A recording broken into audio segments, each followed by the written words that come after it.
Exame Nacional do Ensino Médio terminou no último domingo. Por um lado, os candidatos estão aliviados, né? Mas por outro, estão ansiosos aguardando o resultado para saber se vão conseguir a tão sonhada vaga em uma faculdade. E apesar de terem feito as provas, muitos ainda nem sabem qual curso escolher na hora de aplicar aí, né, a nota do Enem no SISU, o Sistema de Seleção Unificada. E é para essa galera que nós vamos falar agora, porque está aqui com a gente a psicóloga e orientadora profissional Marcela Lasmar. Seja muito bem-vinda à Manhã Diversa, muito obrigada pela sua presença. E para a gente começar, né, eu queria já começar com uma pergunta. Quando a gente é criança, a gente fala, né, o que quer ser quando crescer, e aí é fácil falar, né? Mas não é tão simples assim, né? É verdade. Bom dia, meninas. Bom dia a todos. A questão realmente da escolha profissional, a famosa pergunta: o que você vai ser quando crescer, né? É algo que acompanha muito, mas eu falo que só vira a chavinha mesmo dos meninos quando vai chegando o terceiro ano, né? Segundo, terceiro ano principalmente. E aí vê assim, chegou a hora, tenho que escolher algo, né? Muitas das vezes eles ficam perdidos, não sabem muito bem, né, Mari, por onde começar. Eis a questão, né? Isso afeta realmente muitos estudantes, né? Eu, inclusive, fui uma dessas. Eu demorei a entender que a minha vocação e também o que eu gostava, enfim, era o jornalismo. Eu tentei durante 2 anos medicina, que assim, não tem nada a ver comigo, mas agora eu tô super feliz na minha profissão, então deu certo.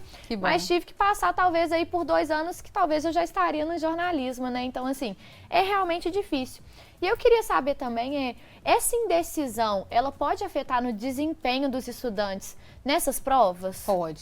Pode, e muitas das vezes afeta, principalmente, meninas, pelo ponto da ansiedade. O que acontece? Essa insegurança, gente, muitas das vezes, ela tira o foco, ela tira a concentração, ela atrapalha, por exemplo, os meninos a concentrar mesmo para estudar, a render nos estudos. E muitos falam assim, por exemplo, eu sou fraco na área, vamos supor, uma pessoa que é mais de humanas, né, não sabe o curso, mas não gosta, por exemplo, sabe que não gosta de exatas. Tem mais dificuldade ali para estudar as matérias de física, né, de matemática. E aí o que acontece? Muitas das vezes ele não consegue render no estudo daquilo, porque ele fala, gente, para que eu vou usar isso?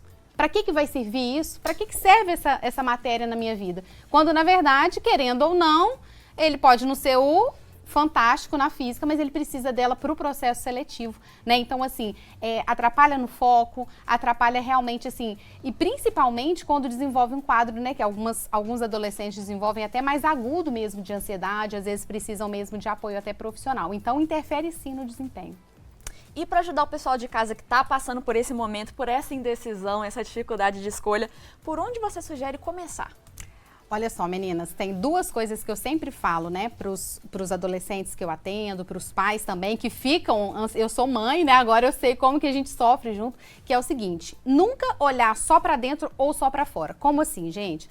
Eu falo que o grande erro que muitos adolescentes cometem, né, por onde começar, é porque ou eles vão olhar só para fora, como assim? Eles vão só pesquisar sobre as profissões, que é fundamental, nós vamos falar disso também, ou eles olham só assim, no que eu sou bom, quais matérias que eu gosto mais na escola, né, que habilidades que eu tenho. Aí olha só para dentro. Não, a gente precisa ter esse olhar, sim, para as minhas habilidades, para o que eu gosto, no que eu sou bom, né, mas eu também preciso olhar e pesquisar a fundo sobre as profissões também, sobre o mercado de trabalho, que áreas eu posso atuar dentro dessa ou daquela profissão. Não é uma pesquisa só rasa, sabe, Mari? Então, por onde começar? Se você pudesse, elenque uma lista, né, das suas características, daquilo que você gosta de fazer, que temas que te despertam o interesse, por exemplo, que te prendem, né, no YouTube ou nas redes sociais, o que você se interessa por, enfim, características.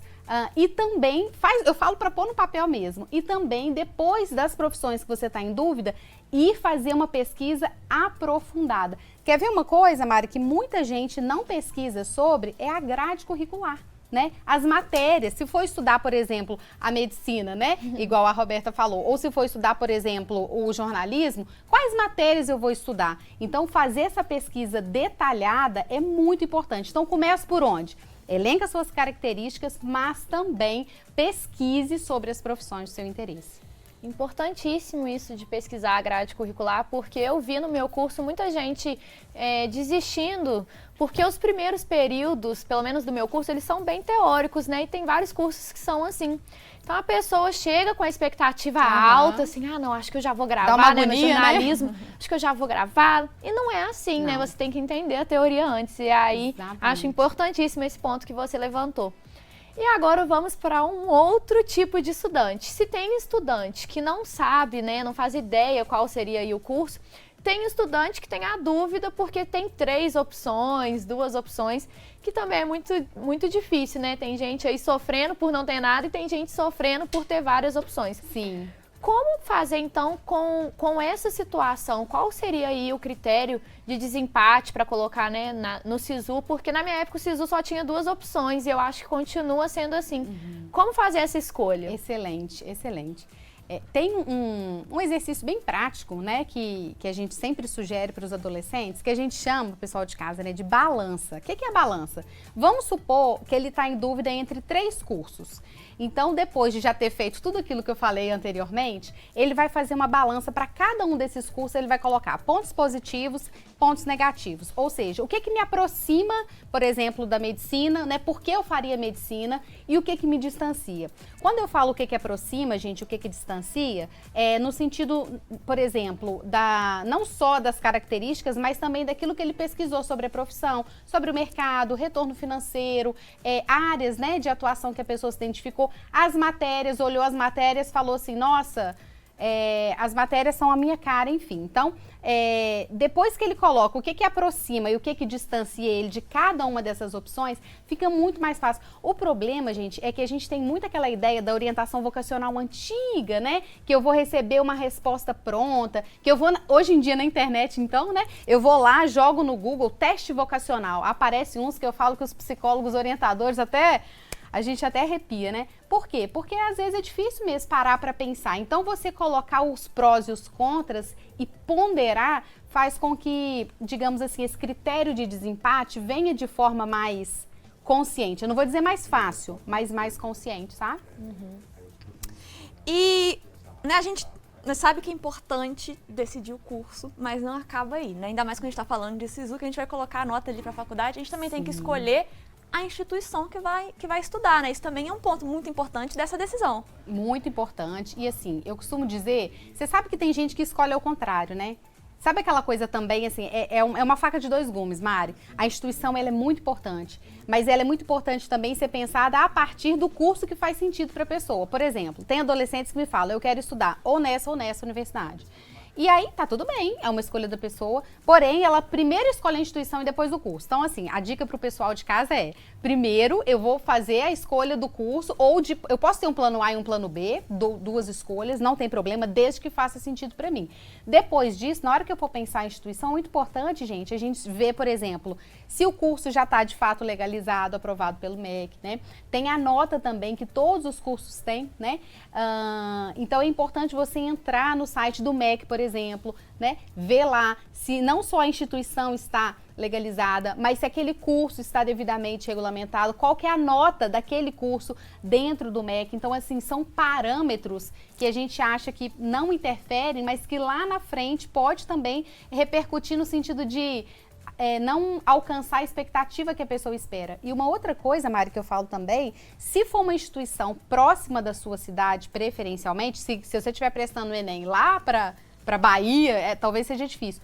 Mas se for possível uma visita no campus também, porque às vezes a gente idealiza, o adolescente idealiza uma determinada coisa e quando ele chega em loco, nossa, mas isso aqui que é o laboratório que eu vou estudar? Mas isso aqui que é o meu anatômico, né? Então, se for possível tentar agendar uma visita a campo, não só checar a parte de documentação, de nota, né, no site do MEC, mas também poder fazer uma visita a campo seria, assim, o ideal. A visita faz toda a diferença. Toda a diferença. Eu tô adorando esse bate-papo porque muita coisa reflete na minha vida pessoal. Eu estudei em 3 universidades diferentes, todas com jornalismo. E eu acho que se eu tivesse feito essa visita antes, talvez eu não teria ido para algumas, ou então... Porque é muito claro para mim, como eu passei por essas 3, é muito claro os pontos positivos e negativos de cada uma. Então, assim, né? Muito importante mesmo, talvez colocar aí essa visita ao campus também, né? Nessa listinha de coisas para fazer. Exatamente. Agora vamos lá para uma outra etapa. Tem gente que já escolheu a profissão, né? Ou até já entrou na faculdade, já está cursando aí, mas ainda é preciso escolher qual vai ser a área de atuação. Para essas pessoas que estão pensando nisso, como então seguir? Porque profissão é realmente escolhas assim, uma atrás da outra, né? É uma área da nossa vida bem complexa. Então, para essa pessoa que já está cursando, mas ainda está na dúvida de qual área seguir, qual dica que você dá? Eu amei, assim, né, essa pergunta, porque a gente acha que o Enem é a última escolha, né? Na verdade, a escolha que você faz no SISU é a primeira de muitas que virão, né? E nessa etapa, quando a pessoa está próxima de formar, a gente chama de orientação de carreira para formandos, né? E muitas pessoas nem sabem que existe isso. Então, assim, uma coisa que é muito importante, que a gente trabalha dentro desse processo para ajudar os formandos, né, a pensarem a área. Lembra que eu falei da balança? Isso se aplica aqui, só que uma outra vertente. Geralmente, o que muitas pessoas pensam quando estão formando, a primeira coisa... Formou, quero trabalhar, então eu vou ver uma área que esteja promissora, que esteja com o mercado, que pague bem, né? Só que muitas das vezes a pessoa fica só aí. Quantas vezes a gente recebe profissionais, meninas, lá na frente, depois de 5, 10, às vezes 15 anos, né? No mercado de trabalho, insatisfeitos com a área porque fizeram uma escolha apenas considerando o mercado e o retorno financeiro. Isso, gente, é fundamental, né? Se você também não considera, pode gerar, digamos assim, você compra gato por lebre, você acha que vai ter uma faixa salarial, vai ter outra. Mas é muito importante também que ele consiga fazer essa balança no sentido de quais áreas eu estou em dúvida, né? Por exemplo, da medicina, ou da odonto, ou da psicologia, né? Quais áreas eu estou em dúvida? E para cada uma delas eu vou ponderar por que eu me especializaria nessa área ou por que eu me especializaria na outra. E isso faz com que você consiga considerar vários fatores que vão, de fato, te embasar na decisão. E não é simples, né, meninas, essa decisão, né? Não, e o que você está falando vai muito de encontro também ao que a gente falou aqui num outro programa do Manhã Diversa, que foi sobre o estágio, né? Que o estágio também aproveitar, né? Que ainda está cursando, porque os estágios são uma ótima oportunidade para ir vendo quais áreas a pessoa se identifica mais, né? Com certeza. Só pegando um gancho, essa questão do estágio, que nada mais é do que você estar na prática, estar ali no dia a dia, né? Projetos de extensão, né, quando a universidade oferece, projetos de pesquisa, para você conhecer áreas diferentes. Só dar uma dica que eu não falei antes, mas, por exemplo, a galera também do Enem, gente, visitem, se vocês tiverem a possibilidade de visitar locais de trabalho, né? Esses dias mesmo, uma orientanda foi e visitou, passou uma manhã inteira dentro de uma instituição de saúde, conheceu ali diversas frentes e aquilo fez toda a diferença para a gota final, digamos assim, que faltava, para a chavinha que faltava virar. Então, esse contato com a prática é muito importante. Marcela, o nosso papo tá muito bom. E aí você aí de casa já sabe, se tiver alguma dúvida é só mandar pro nosso WhatsApp, que tá aparecendo aqui na tela. E é claro, no próximo bloco a gente volta com mais assuntos sobre orientação profissional. Então, a gente já volta e não sai daí.